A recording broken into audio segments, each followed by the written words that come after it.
Bezrat Hashem, le cours aujourd'hui dédié à l'Unishmat Eliyahu ben Esther Abenaim, Sheniftar Bet Olamo. Alors, dit la Gemara dans Brachot 49b, Amar Shmuel, Le'olam al yotzi Adam atzmo min haklal. Shmuel nous enseigne, une personne devrait faire partir toujours d'un groupe et jamais se retirer du groupe.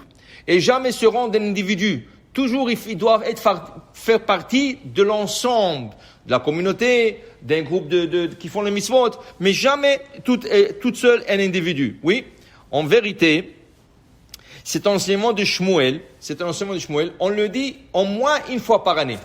Pesach.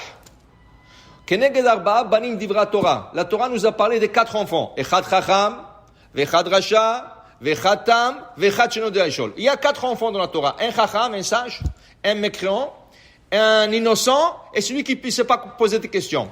Quelle est la différence entre tout le monde de le mécréant?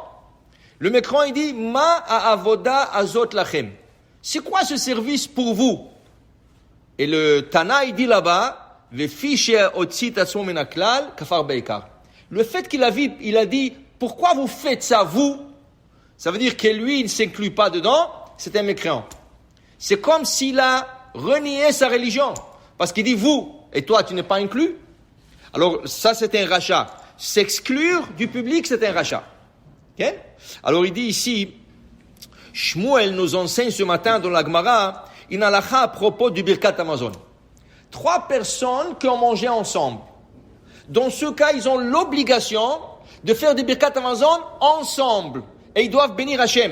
C'est sûr que chacun va faire Birkat Hamazon, mais c'est pas rien que Birkat Hamazon. Maintenant, ça rentre déjà dans une autre catégorie. 3 personnes, ils sont devenus un groupe. Et ce groupe a l'obligation de faire ce que nous appelons les zimoun. Zimoun, ça veut dire, on se met ensemble et on bénit Hachem. Shmuel nous enseigne, Tnan, Bishlosha, ou Vehu Omer Barichu. Quand il y a 3 personnes plus la personne qui va faire le zimoun, il leur dit, bénissez l'Éternel. Barichu sha'achalnu meshelo. Barichu à celui qu'on nous a donné à manger. Et Shmuel, il dit, non, mais une seconde. S'il dit Barichu, bénissez, alors il s'est exclu. Alors qu'est-ce qu'il faut? Il dit, c'est valable, mais c'est beaucoup mieux de dire, nevarech sha'achalnu meshelo. Bénissons que nous avons mangé de manger d'Hachem. Alors on dit pas bénissez. On dit bénissant. Quand on dit bénissant, ça veut dire que tu es inclus dans le groupe. Le même exemple qu'on peut donner que la Gemara, Shmuel nous rapporte de cette Gemara, c'est le matin quand on fait la prière. Ou Arvit, c'est la même chose. Juste avant de commencer le Arvit, ou le matin, à la moitié de la prière, il y a un passage qui dit Barichu et Hashem hamevorach. Bénissez l'Éternel le béni. Okay? Maintenant, ça c'est le Chazan qui s'adresse à un minimum 9 personnes. Moins que 10 personnes, tu ne peux pas dire Barichu. Moins que 10 personnes, on ne peut pas dire Barichu. Okay? Le Rabbi Ishraï ramène que c'est tellement important de dire Barichu.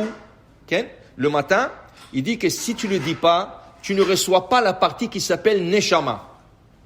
Okay? C'est pour ça que c'est important de prier avec Minyan.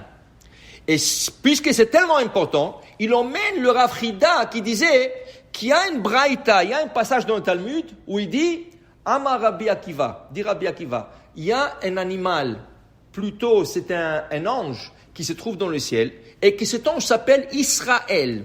Il se met au milieu du ciel, et il dit, Barichu et Hashem Anvorach, Vechol Gedude Mala, toute la pamalia céleste, tout le groupe céleste, ils se mettent ensemble à dire, Baruch Hashem Anvorach Leolam Vaed. Okay? Alors, en disant cela, tu t'es acquitté de Barichu que tu as raté. Vient le Ravadia Yosef, il dit oui, mais on ne peut pas dire le nom d'Hachem. On dit Barichu et Hashem Amvorach. Mais on ne dit pas carrément Amonai. On ne peut pas dire le mot Amonai. On dit Barichu et Hashem Amvorach. Ça veut dire que tu peux le dire, mais ce n'est pas tout à fait. C'est mieux d'aller dans un minyan. Mais l'idée est que le Chazan, il dit à 9 personnes minimum Barichu et Hashem Amvorach. Bénissez l'Éternel béni. Mais il a dit bénissez.